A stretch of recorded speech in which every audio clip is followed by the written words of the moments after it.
Okay, thank you. So it's me again, and I am pleased to introduce our next panel of presenters for the next topic, which is legal considerations in cannabis use. So this is a popular topic of questions that we get at the Epilepsy Foundation. If you're not aware, we have an information and referral it's not like a hotline, you just call us and you can ask your questions. But a lot of people call with questions about using CBD or giving it to their kids or that sort of thing. And so, because we are not attorneys or legal experts at the Epilepsy Foundation, we thought we would bring in a panel of attorneys and legal experts to answer some of these questions for you. So it's my pleasure to introduce a panel of attorneys and experts for you, and hopefully they're all here. I haven't actually seen everyone yet, but Brian Morrow is here with us today. He is the Senior Assistant Attorney General at the State of Colorado, where he serves in the Health Care Unit of the State Services Section. It's a lot of different departments there. But he represents health programs within the Colorado Department of Public Health and Environment, which includes, among many other things, as I was reading through the list, the medical marijuana registry. So Brian Morrow is here with us. Charles Mitchell is the assistant city attorney with the city and county of Denver. He specializes in regulatory and litigation issues related to Colorado's recent constitutional amendments legalizing medical and retail marijuana. So thank you, Charles, for being here. And Ian Farrell is also here. Wonderful. Ian Farrell is the senior manager of compliance at Native Roots Colorado, which is one of the largest cannabis companies in the country. They have 20 different locations across the state of Colorado. So thank you, Ian. And our moderator for this panel is a member of the board of directors. He's our vice president of the board at the Epilepsy Foundation of Colorado, Chip Sander, who is also a partner with Shook, Hardy and Bacon, a law firm here in Denver. So welcome to our panel. Thank you for being here.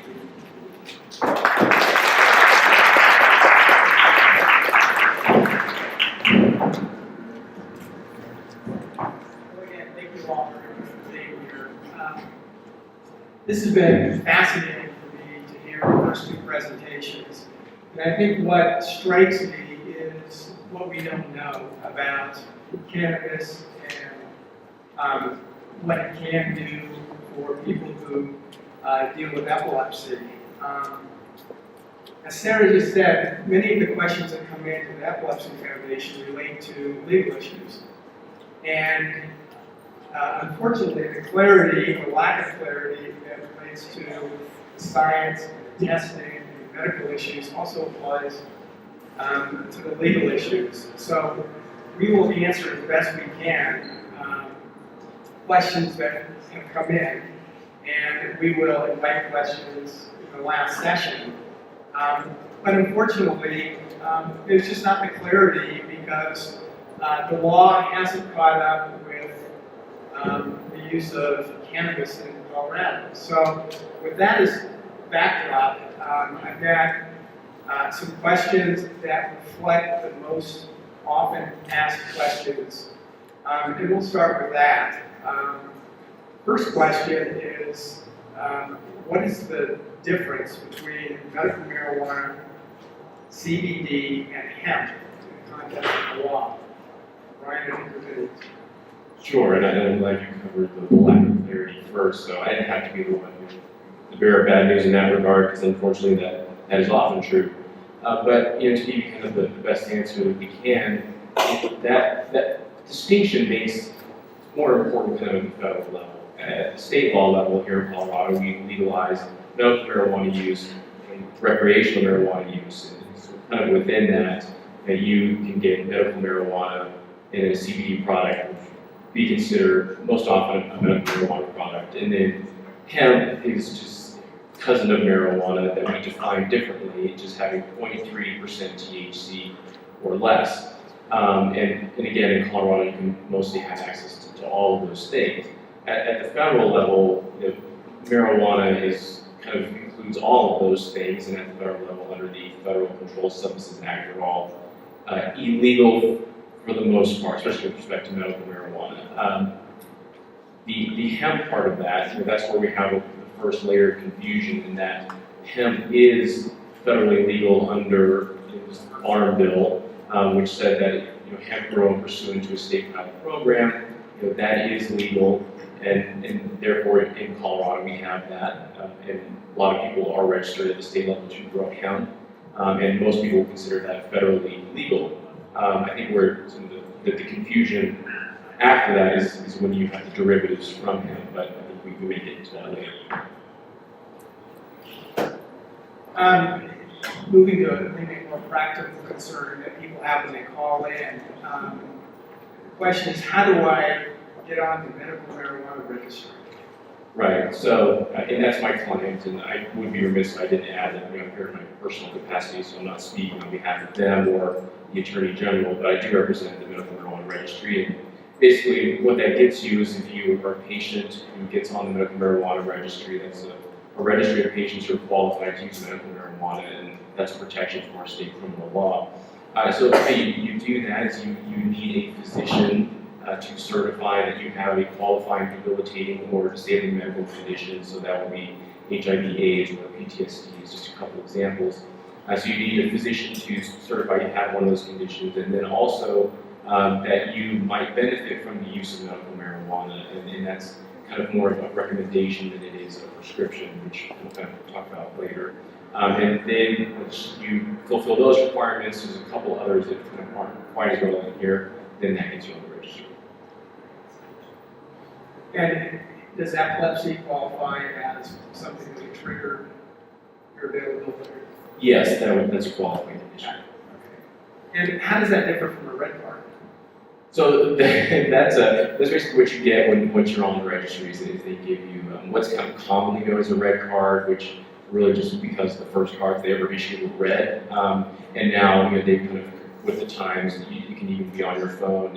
It's a digital thing like an app. So, but it's look at you. That's kind of the representation that you're on the registry, and it's what allows you to go somewhere like a center or a dispensary and prove that you're on the registry and purchase medical marijuana, for example.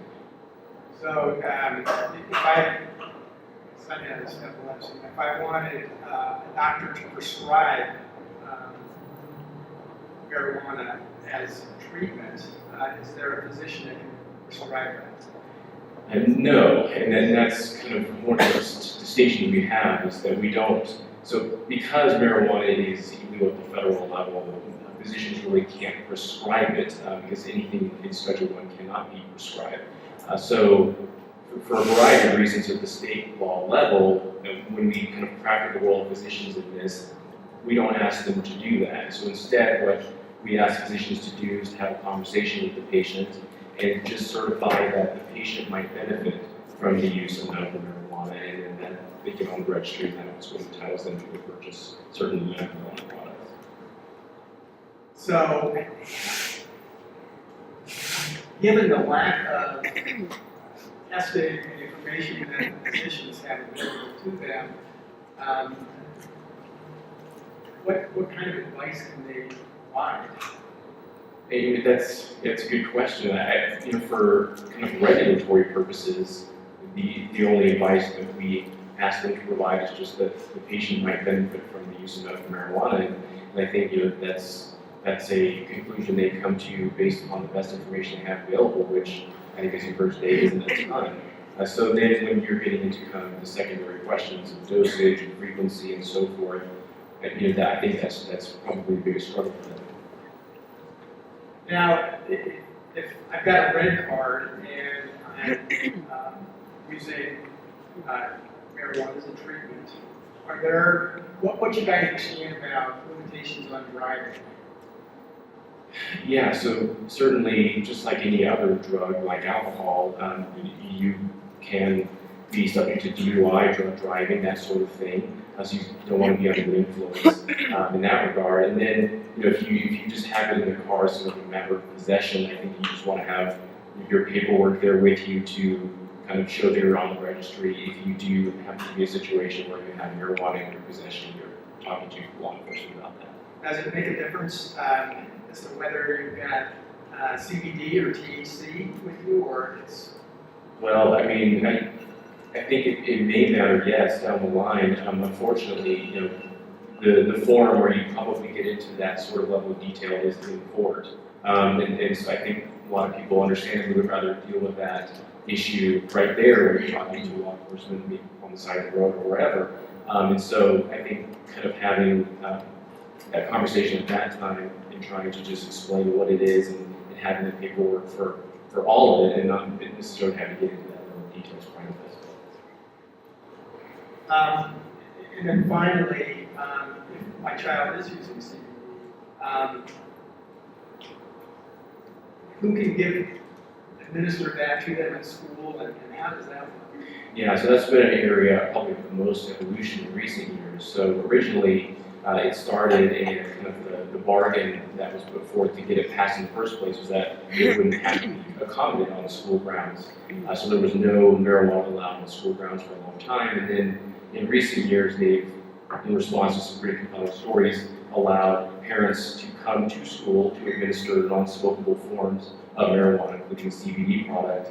And then now, in the most recent session of General Assembly, they've expanded that to allowing nurses to do that on school grounds as well, kind of more like they would do any other medication for a child. I would say, though, with the caveat that can be school by school, and the law does allow for that. So if that's something you're interested in, I think contacting the particular school is kind of important there. Are you aware of any schools or school nurses that have refused to administer CBD? Not that I know of, and I think it's so new, especially with respect to allowing now nurses to do it. And I believe the most recent news I've heard is that the State Board of Education is going to address through rulemaking some of the particulars. Let's move to the workplace. I'll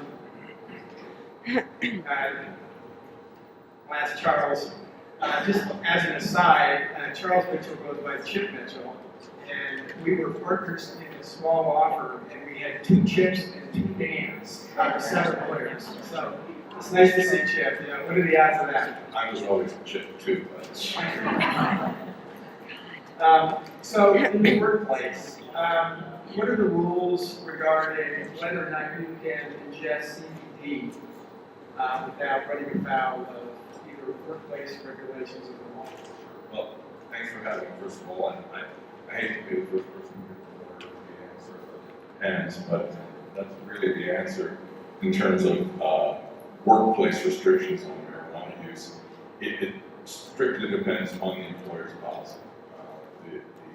The amendments that legalized marijuana in Colorado, Amendment 20 for medical back in 2000 and 64 in 2012 for recreational, both of those amendments have very strict carve-outs with express language that say nothing in these amendments will require or obligate an employer to accommodate marijuana use. So it's very clear in the statute, the amendment, that employers really are in the driver's seat with this. So if an employer has a policy that allows for them or accommodates it, then that would be one situation. If, however, an employer has a very strict zero tolerance for any drug use or a drug-free workplace, and it's an express policy that the employees are on notice of, that will control, and an employee, regardless of their situation, can be terminated for that kind of drug use. The leading case in Colorado is the Symposium versus Dish Network case. Lawyers look at test cases. This is the perfect test case. The plaintiff was probably the most sympathetic employee that we had, but Dish Network had a policy of strict compliance with the workplace. He was tested positive. He was an automobile accident left him severely injured and required marijuana on the red card to control the seizures. And he was fine. And this was held up because essentially the rule looks to whether or not the employer has a clear policy, and this was one that held up because drug use was still illegal under state and federal law, and that's what they went. There are other cases in Colorado where there had legalized marijuana for a long time that follow the same track, whether it's with employment insurance, ADA compliance, all of these things. If there's an express policy against it, you're not going to win. On the other hand, it's more flexible. So what if I ingest it at home and then come to work? Is there a safe haven for that? Well, not really. If if there is a policy that allows them to test you. So if you've got a random testing policy at work, if you've got a workplace and you ingested marijuana on the weekend, you come to work on Monday morning, not impaired at all, but you have marijuana in your system. If there's a random testing policy, and you're picked randomly to test, then you could find yourself in violation of policy.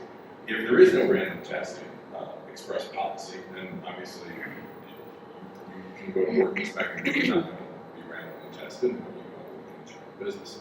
But a lot of workplaces have post-accident drug testing. If you're driving a company car, you're involved in an accident, that could be grounds for testing you.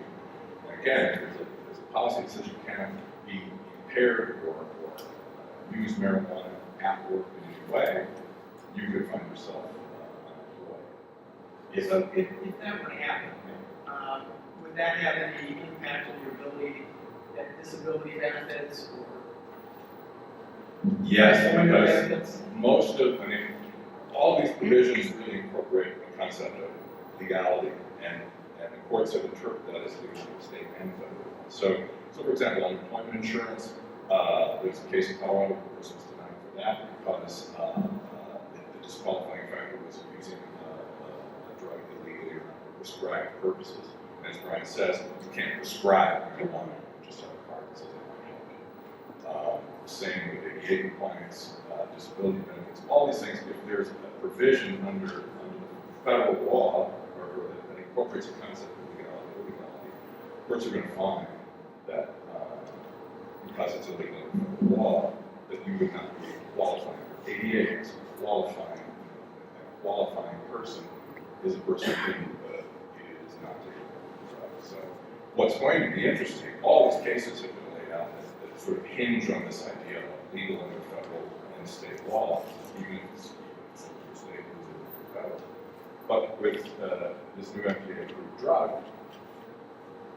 I can see test cases coming up now where, under the old rules, you would have been in violation. But now, if you're taking a prescribed drug, then you can be a qualified person. So those cases haven't come up yet because you say it's just going to use it. But that's going to be the next round, is cases that will test that concept, whether or not at least this one is prescribed and therefore those other cases. So the related question is the impact the federal government has on states like Colorado. And had an attorney general last week that is not a proponent of the use of cannabis. That may change, but what if the new attorney general, whoever that might be, permanently carries that flag and they don't look the other way? What impact does that have on prescribed? Sure. Well, we live in interesting times. This really all kind of, the best way to understand it is to look at the whole concept of prosecutorial discretion. That. I mean, prosecutors have always had discretion to use their resources in the way they see best. So if there's it's almost like a triage or an analysis that says, this is where our resources are best used. So, law enforcement has always had prosecutorial discretion, and that's the deal. So, under the Obama administration, they issued, it was in 2012, 13, they issued this thing called the Cole Memorandum. It was a memorandum that essentially, they saw, on the horizons, state legalization. And so they put into a policy memorandum a statement that essentially said, look, we're going to use our prosecutorial discretion in a certain way. And we are still going to lay out, I think, 8 different criteria of situations in which they would still, as the federal government, step in and prosecute marijuana use or sale, notwithstanding state law. And those were the obvious things like distribution to children, involvement in criminal conspiracies and criminal enterprises, growing on federal lands, these sorts of things. And they said, if it falls into these criteria, we're going to suppress it. But if it doesn't, we are officially stating that we're going to step back from that. use our prosecutorial discretion. And that was essentially a clarification that states could proceed, and as long as they were working within their own legal parameters, were going to be okay.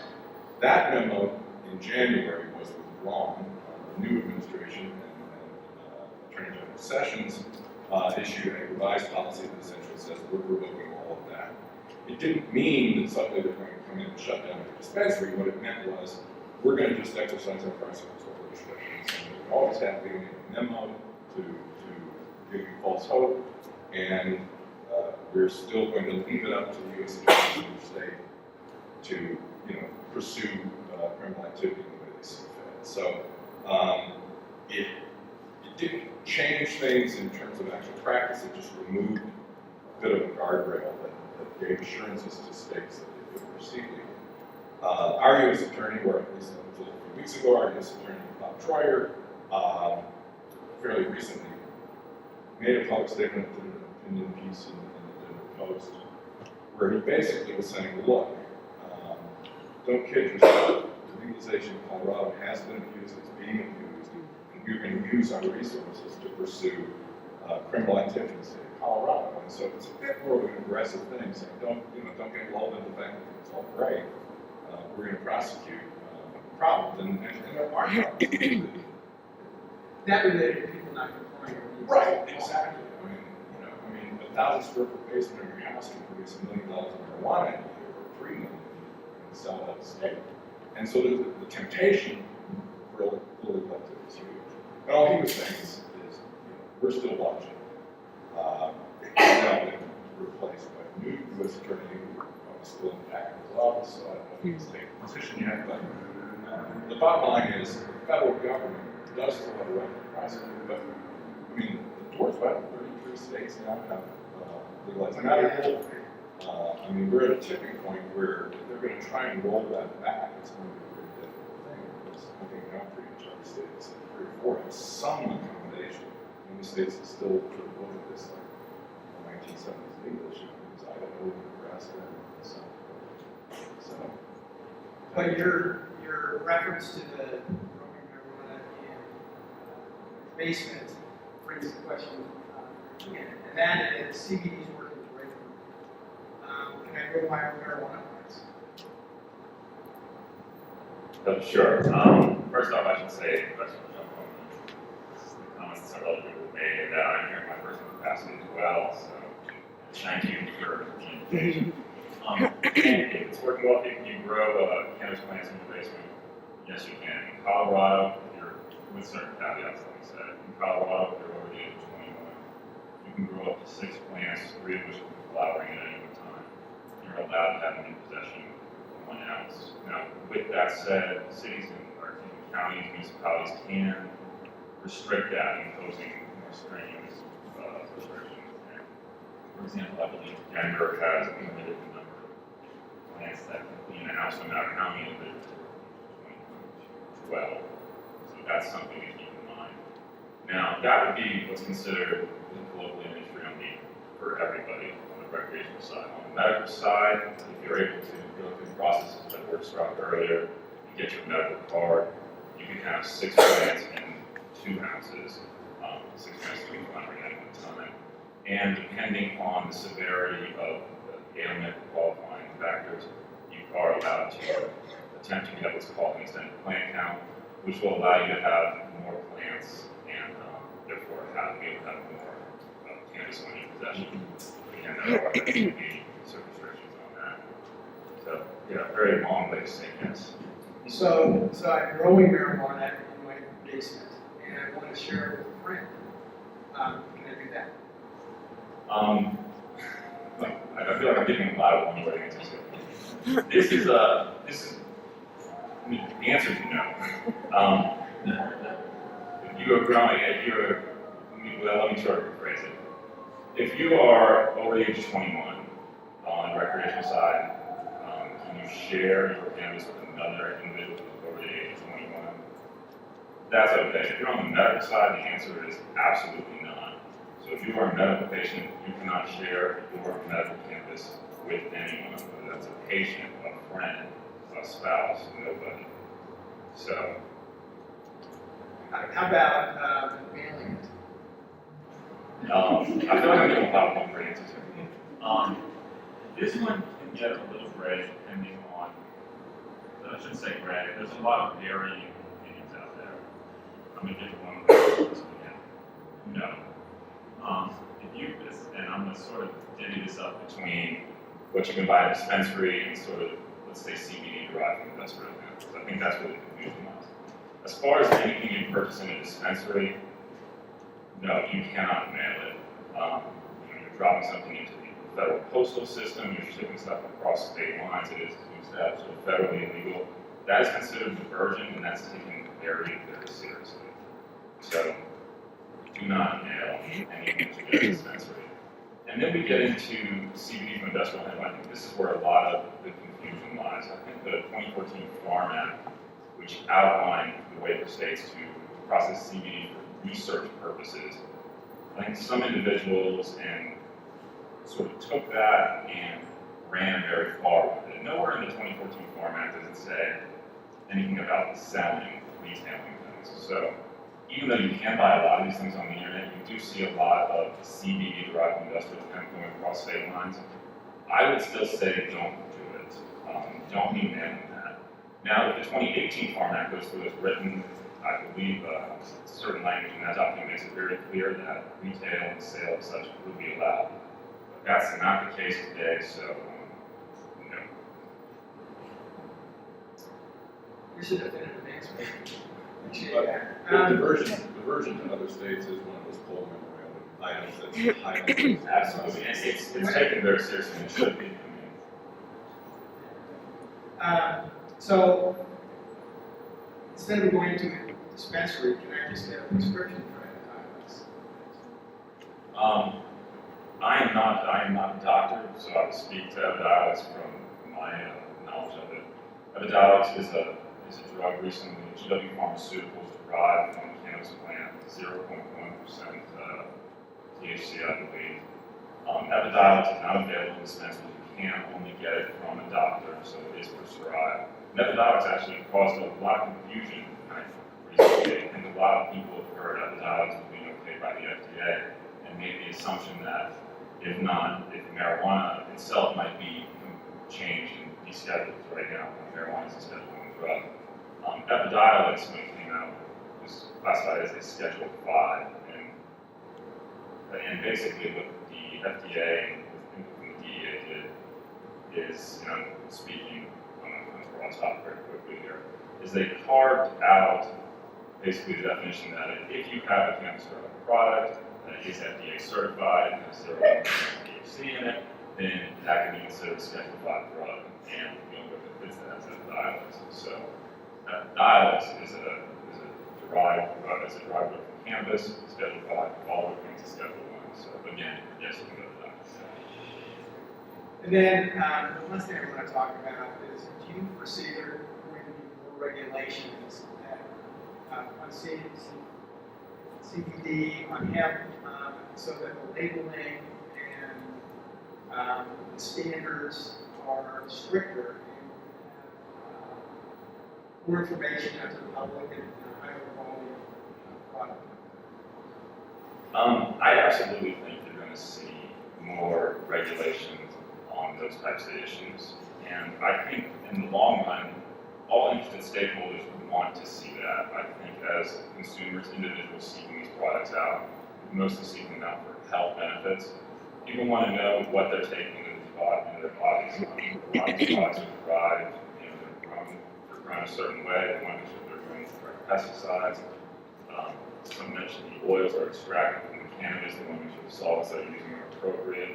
They want to make sure the dosing is appropriate. So I think you're going to see a lot of desire from that from the consumer side. But I also think you're going to see from the business side, you're going to see individuals gravitate towards that as well. Because this is still a very young industry, and it's still looking for, quite frankly, individuals that are looking to invest in this type of industry from a business perspective want to be part of organizations that are doing this correctly.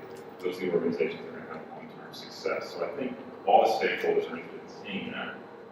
I think what's going to take some time is, as I said, it's a fractured industry. Right now, for example, in Colorado, hemp is grown with Colorado Department of Ag, but nobody really monitors how it's grown, how it's processed, until it becomes sort of food grade, in which case CDPHE comes in. They do a very good job, very thorough, sort of monitor how that process is being developed.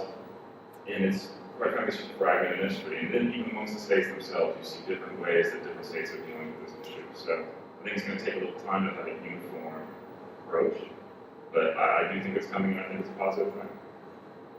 Thank you. Brian, you're going to be on the last panel, correct? So if you have questions, Brian will be able to answer them. But I want to thank you, Brian,